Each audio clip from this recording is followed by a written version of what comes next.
call me a god.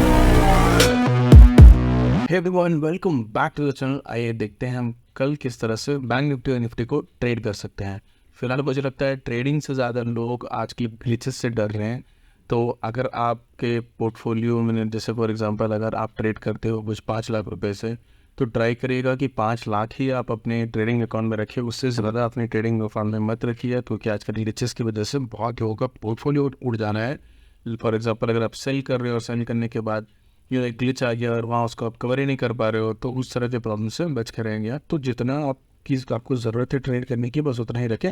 Excess amount फिलहाल अभी अपने ट्रेडिंग अकाउंट में ना रखें। मैं वही फॉलो कर रहा हूँ, बिकॉज यहाँ पे ग्लिचेस की वजह से आपको बहुत ज़्यादा लॉस हो रहा है, अनवांटेड लॉस है ये। तो चलिए देखते हैं कल हम किस तरह से ट्रेड कर सकते हैं। तो अगर आपने थर्सडे का वीडियो देखा होगा तो वहाँ पे हमने बात की थी कि किस तरह से यहाँ पे एक पंप हमें ऊपर की तरफ देखने को मिल सकता है। अगर डेली चार्ट पे हम देखें तो यहाँ पे अगर अर्ली चार्ट पे हम देखें तो यहाँ पे 52,000 का जो बेस है उसको बार बार ये टेस्ट कर रहा है। तो वहाँ पे हो सकता है कि हमें एक रिट्रेसमेंट देखने को मिले। यहाँ पे मार्केट ऊपर गया नीचे आया, फिर ऊपर गया नीचे, और यहाँ पे एक रिट्रेसमेंट हमें देखने को मिले, फिर लोअर हाई में देखने को मिले। तो वो हमें देखने को मिला था 800 के आसपास, 750 to 800 के आसपास मैंने बोला था कि टारगेट ले लेना चाहिए, और वहाँ से हम निकल ही रहते हैं। और यहाँ पे अभी हो सकता है कि हो सकता है कि कल 1-2 दिन मार्केट एक साइडवेज रहे, और उसके बाद हमें वेंसडे को हो सकता है एक ब्रेकडाउन देखने को मिले बैंक निफ्टी में।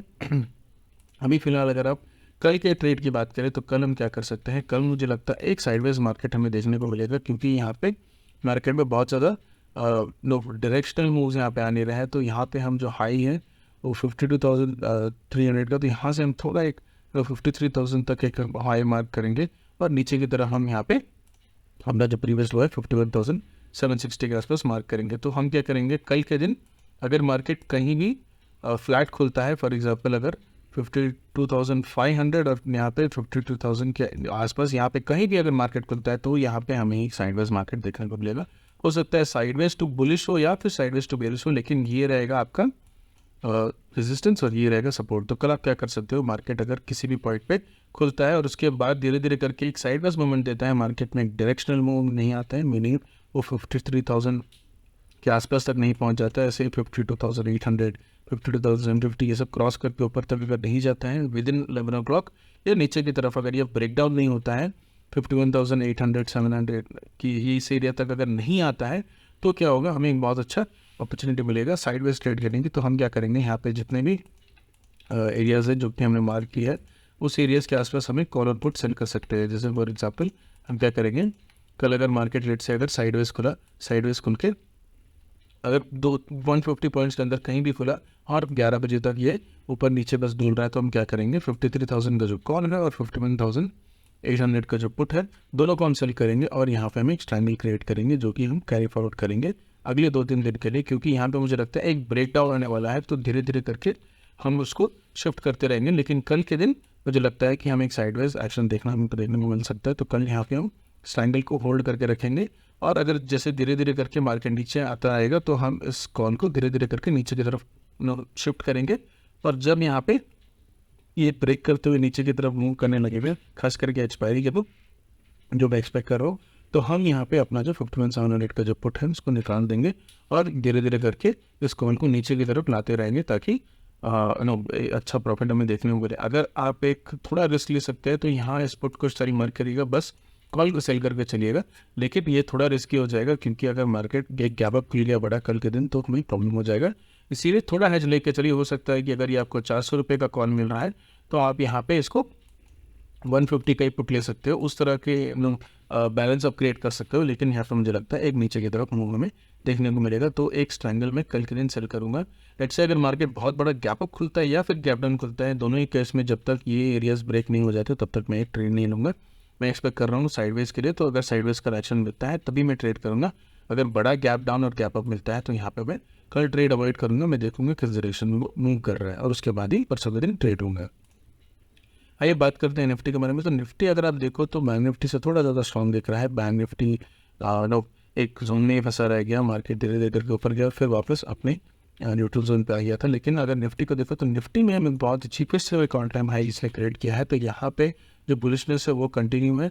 अगर आप देखो तो मार्केट में इस एरिया के बाहर निकल गया, तो जब तक मार्केट अभी 24,400 के आसपास तक नहीं आ जाता, 450 ये जब तक ब्रेक करके नीचे की तरफ नहीं आता, तब तक हमें यहाँ पे एक बुलिशनेस देखने को मिलेगी। तो कल हम क्या कर सकते हैं, कल अगर नेट से अगर मार्केट फ्लैट खुलता है या फिर गैप अप खुलता है, दोनों ही केस में अगर ये अपना प्रीवियस ऑन टाइम हाई जो कि अराउंड 24,600 के आसपास है, 580 570 के आसपास है, तो अगर 600 ये क्रॉस करके ऊपर की तरफ निकलता है तो फिर से हम यहाँ पे आज का जो क्लोजिंग है, फ्राइडे का जो क्लोजिंग प्राइस है, वहाँ उसका जो पुट है वो हम सेल करके होल्ड करके रख सकते हैं कल के दिन। इंट्राडे के लिए इसको होल्ड करके मत जाएगा। तो कल के दिन अगर लेट से मार्केट गैप फ्लैट खुलता है और 600 क्रॉस करता है या फिर गैप अप खुलता है, दोनों ही केस में यहाँ पे हमका जो आज का फ्राइडे का जो क्लोजिंग प्राइस है उसके नीचे का जो पुट है वो हम सेल करेंगे और इसको होल्ड करके रखेंगे, तो क्योंकि हमें बहुत अच्छी प्रॉफिट हो सकती है।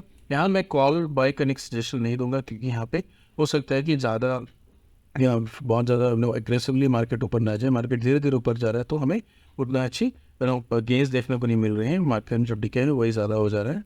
तो बाय ट्राई करिएगा कि पुट सेल करें अगर ये 600 के ऊपर निकलता है तो फ्लैट खुल के या फिर गैप अप खुल के। अगर ये गैप डाउन खुलता है तो हमें वेट करना होगा जब तक ये 24,450 क्रॉस ना कर दे। फ्लैट खुल के नीचे आता है या फिर गैप डाउन खुलता है, दोनों ही केस में जब ये 450 के नीचे आएगा तो हम क्या करेंगे, 24,500 का जो कॉल है उसको हम सेल कर देंगे। और उसके बाद ये वो अगर आपको लगता है कि let's say for example let me clear this, या let's say for example market gap down खुला 450 के आसपास या फिर फ्लैट खोल के नीचे की तरफ आने लगा और 450 क्रॉस करके अराउंड 400 तक आ गया था, हम क्या कर सकते हैं 500 का जो कॉल है उसको सेल करेंगे, 500 कॉल सेल करेंगे 24,500 निफ्टी का। और उसके बाद अगर ये मार्केट बहुत ज़्यादा नीचे आ जाता है, let's say for example 300 cross करके 200 तक आ जाता है, इस एरिया में फिर से ही वापस की तरफ नीचे जो लोअर ट्रेजेक्टरी उस तरफ आ जाता है, तो हम यहाँ क्या करेंगे, हम इसको होल्ड करके रखेंगे और कैरी फॉरवर्ड लेके चले जाएंगे। क्योंकि यहाँ पे होगा क्या कि हमें बहुत अच्छा प्रॉफिट मिलेगा और हमारा जो एंट्री प्राइस है वो बहुत अच्छा हो जाएगा। तो यहाँ पे जब नीचे जाएगा तो हम उसको होल्ड करके रखेंगे। और लेट से अगर परसों के दिन अगर ट्यूसडे के दिन ये ऊपर धीरे धीरे ऊपर आता है ट्यूसडे वेडनेसडे वीक, तो हम क्या करेंगे यहाँ पे और एक पुट भी सेल कर देंगे 24,000 का, ताकि इसको हेज कर सके और हमें धीरे धीरे हम वेट करेंगे ताकि ये पूरा डिकॉय हो जाए, हमें दोनों तरफ से प्रॉफिट मिले। So that is the plan for tomorrow. अगर आपको इस तरह के वीडियोस अच्छे लगते हैं तो please do subscribe to the channel. Thank you.